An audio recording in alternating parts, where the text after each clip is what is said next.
welcome. This is our last video of the semester. I'm so happy to announce. Anyways, this is part 4, the final video for week 14. What I would like to do is I would like to do an overall review of what we have studied throughout this semester, just to make sure that everyone is clear about to remind you about what we have done, and to give you the opportunity to, think for yourself and decide, do you know, can you remember what we have studied, so that then you have the opportunity, if you don't remember, to go back, review, go through the lecture again if you need to, go through the PowerPoints anyways, even if you probably don't want to listen to lectures again. Anyways, what I'd like to do is go through our course, what we have studied week by week. So in week 1, if you remember, that was before that I had the computer system working. So you just answered some questions about our syllabus. And we spoke about how the presentations weren't going to be conducted. We decided on the lecture form in video and assignments each week. And also the presentation points, the 10% for presentation, the mini presentation, was moved into the exams so that your attendance was 20%, participation 20%, and your final exams were worth 60%, 30% for each final exam. Week 2, okay, so I'm going to go through this week by week. Week 2, we discussed Korean style names and English style names, and basically what the differences were, so that essentially we reversed the names. So in Korean we put the family name first, but in English we put the family name last.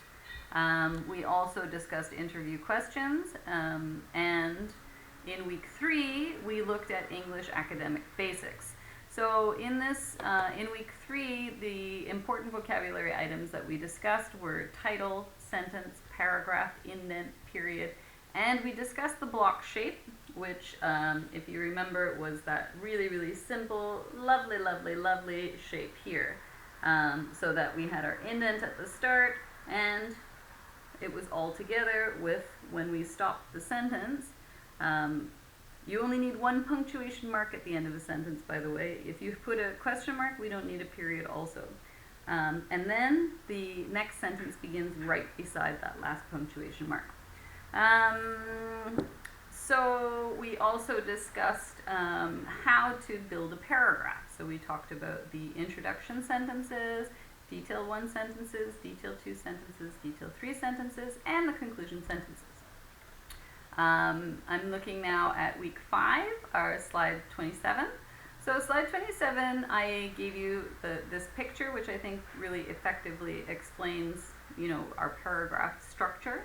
And we talked about English articles.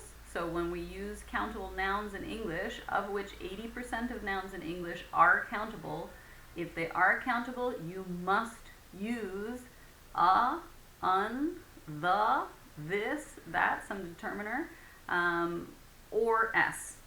Put an s on, make it a plural form. For your count nouns, you must use a or un or the. You've got to. We also talked about the writing system. Thinking about introductions in particular. And then your homework was to talk about 3 items in someone else's bag, starting with the first time that we spoke about the item. We said, for example, I found I'm just looking here, I found a Kindle, a Doraemon USB, and a hair clip. And then the second time we talked about them, the Kindle was white, the Doraemon USB was in 2 pieces, with his head being used as the cover, and the hair clip was a pink flower, plumeria. So we tried, the point of that was for us to go from the regular common usage of a Then when we refer back to that same item, we then in the second case, we use the. So please remember that when you're using this for your essays, if you're talking about an item, and then we talk about it again. In week 6, we talked about connectors. Now, this is still an issue, but remember that since we have studied this, you should be able to use these properly, which means that they should be essentially located in the middle of a sentence for the most part, because we can switch it around a little bit, but we can switch but around a little bit, but we can't necessarily use these in the same way as we would in Korean. So please don't start sentences with and, but, or because. Also, this was the first time we spoke about transition words. So remember that transition words essentially are just showing we're changing.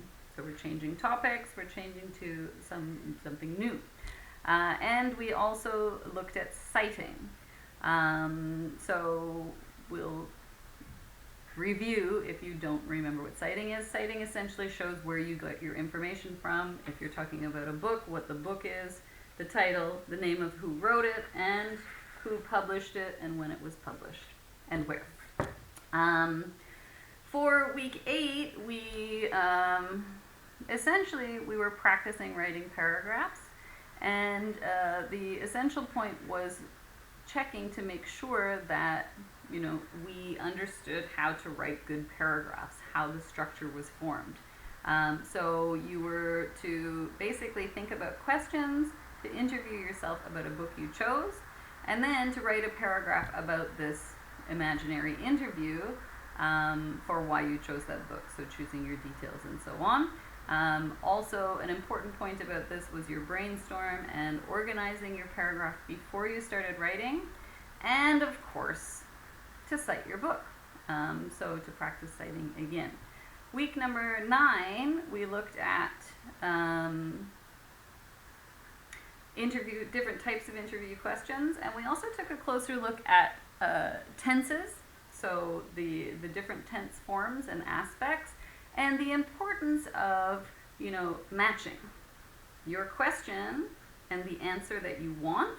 Okay, so as an interviewer, that if you want to talk about someone's routine, something they do all the time, or something that is factual, we use present tense, because that's what we want in the answer, is we convey that meaning when we choose those questions. Also, as an interviewee, the person who is being interviewed, your question should match the question, your answer I should say, your answer should match the question, tense. Okay, so you should have a matching form, unless you wish to particularly talk about a specific time or event. We also discussed presenting in English and how we can use these same structures as a presentation form, actually in any language. We spoke about the modal verbs, the auxiliary verbs could, should, would. So could implies a choice of many options. Should implies the idea of that, in my opinion, is what you should choose. That's the best one, in my opinion. So it's a good idea. And would is if I had the choice, what would you choose? So would is the option that would be best for you. You conducted a 5-question interview with a partner, and you gave a paragraph answer. We also looked in Spectrum Grade 4, in particular at linking verbs and abbreviations. And we looked at book titles. There are a number of items that we looked at in our Spectrum books. These I also expect you to know because we have studied them. Slide 32, we're looking now at week 10. In week 10, we were looking at how to increase your English production. So in this case, we went from paragraph, we started to move into essay. So essay form. And in particular, we were looking at introductions because your introductions, basically, you want them to have a really strong, big enough idea that you can talk for 50 sentences about that. We discussed synonyms. So again, those are words which have a similar meaning, or near synonyms, and antonyms which are opposites. 반대말. And then you conducted a childhood interview with a partner, and you gave a paragraph answer about that interview. Week 11, we focused on writing about the details. So our essay framework, in the essay we were just focusing on the details, paragraphs in particular. And we discussed how adjectives can really convey a message depending on how you're describing your nouns. Remember, adjectives are for nouns, but you could also use adverbs, which are, you could look at them kind of as an adjective, a description of the verbs, so how quickly you did something. But our main focus was adjectives, so our main focus is on the nouns. So we also looked at the most common adjective forms, and we discussed in particular the differences between ed, something you feel inside, and ing, something you describe that's outside. And you chose some of your favorite things to describe in a paragraph. Week 12, we were talking about our essay writing. So when you're with your essay writing, the main point for your essay is to make sure that you're expressing yourself clearly, what you are thinking about. And in particular, we discussed the conclusion paragraphs. In this case for week 12, I gave you 5 questions to choose from, and you chose 1 question. And basically, you conducted an interview with yourself. You thought about reasons for why, to answer that particular question. And then you wrote an essay. So that was what our review point was about in the beginning, were some common issues from your week 12 essays. So review them, please, because that's the simplest way for you to improve, and make sure that you get as many points as possible. In week 13, last week, our second last lecture, we discussed conversation strategies. So these are ways to keep the conversation moving and to prevent those awkward, uncomfortable, long gaps in conversation. We also discussed how to develop your essays, and your essay writing practice was to choose a new topic out of 5 possible questions. So I'm hoping that this is very clear and that you are up to date and happy with what we have studied, and that you're comfortable with the information. Again, feel free to contact me if you have any issues, but do it now. Do it sooner rather than later. And our final slide of all of the lectures from semester 2 of our Practical English 2 course is I want to give you one last assignment, and it's a very, very small one. I would really like to use your writing in your studies, and I want to make sure that everyone is comfortable with me doing that. So I will not use your name. There will be no clue, no information at all about who you are. There's no way for anyone to find out exactly who you are.